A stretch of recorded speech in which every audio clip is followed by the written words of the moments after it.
Middle east में America, Israel और Iran के बीच जंग तेज हो चुकी है। अमेरिका और इजरायल मिलकर ईरान पर ताबड़तोड़ बमबारी कर रहे हैं। हालांकि ईरान भी लगातार जवाबी हमला कर रहा है। इस जंग के बीच पूरी दुनिया को सबसे ज्यादा चिंता तेल की सप्लाई को लेकर हो रही है।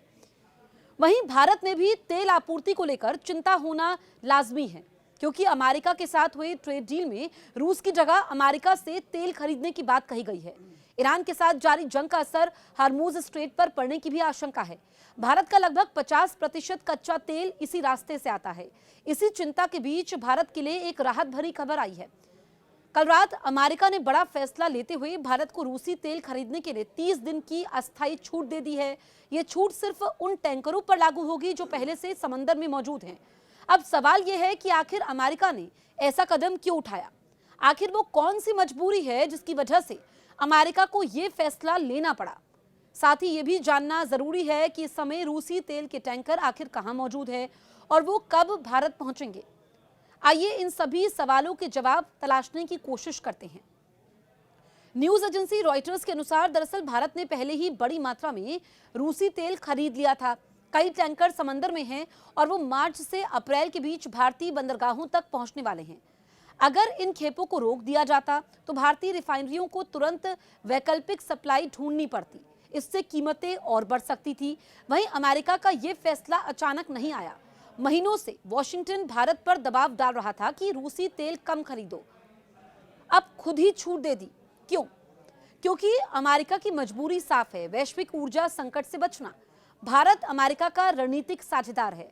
अमेरिकी राष्ट्रपति डोनाल्ड ट्रंप चाहते हैं कि भारत आगे अमेरिकी तेल ज्यादा खरीदे। अमेरिका के ट्रेजरी सेक्रेटरी स्कॉट बेसेंट ने कहा कि राष्ट्रपति डोनाल्ड ट्रंप की ऊर्जा नीति के चलते अमेरिका में तेल और गैस का उत्पादन अब तक के सबसे ऊंचे स्तर पर पहुंच गया है। उन्होंने बताया कि वैश्विक बाजार में तेल की आपूर्ति बनी रहे, इसके लिए अमेरिकी ट्रेजरी विभाग ने भारतीय रिफाइनरियों को रूसी तेल खरीदने के लिए 30 दिन की अस्थायी छूट दी है। ये छूट सिर्फ उन तेल खेपों के लिए है जो पहले से समुद्र में फंसी हुई है। इसीलिए इससे रूस सरकार को बड़ा आर्थिक फायदा नहीं होगा। बेसन ने कहा कि भारत अमेरिका का अहम साझेदार है और उम्मीद है कि भारत आगे चलकर अमेरिकी तेल की खरीद भी बढ़ाएगा। उनका कहना है कि यह अस्थायी कदम ईरान की उन कोशिशों से पैदा हुए दबाव को कम करने के लिए उठाया गया है, जिनसे वैश्विक ऊर्जा आपूर्ति प्रभावित हो सकती है। मिडिल ईस्ट में तनाव बढ़ने के बाद दुनिया भर में तेल सप्लाई को लेकर चिंता बढ़ गई है। भारत अपनी जरूरत का बड़ा हिस्सा आयात करता है। ऐसे में ऊर्जा सुरक्षा सबसे बड़ी प्राथमिकता बन जाती है। अमेरिका ने भारत को जो 30 दिन की छूट दी है, उसका मकसद बाजार को अचानक झटके से बचाना बताया जा रहा है। इस समय IOCL, BPCL, HPCL और MRPL जैसी सरकारी रिफाइनरियां ट्रेडर्स के साथ लगातार संपर्क में है। रिलायंस ने भी अतिरिक्त खेप की मांग की है। जानकारी के मुताबिक करीब 20 मिलियन बैरल रूसी तेल पहले ही खरीदा जा चुका है। हालांकि अब रूसी यूरल्स क्रूड कच्चे तेल पर डिस्काउंट घट गया है, कीमतें पहले से ज्यादा हो गई हैं। अमेरिका का ये फैसला रणनीतिक माना जा रहा है। ईरान के साथ बढ़ते तनाव के कारण मिडिल ईस्ट में तेल सप्लाई का खतरा बढ़ चुका है। भारत दुनिया के सबसे बड़े तेल आयातकों में से एक है। अगर भारत को अचानक रूसी तेल से वंचित कर दिया जाता है तो वैश्विक बाजार में भारी उथल पुथल हो सकती थी, कीमतें तेजी से बढ़ सकती थी।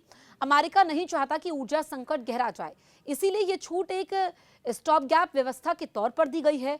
इससे बाजार को स्थिर रखने में मदद मिलेगी और भारत को भी तुरंत झटका नहीं लगेगा।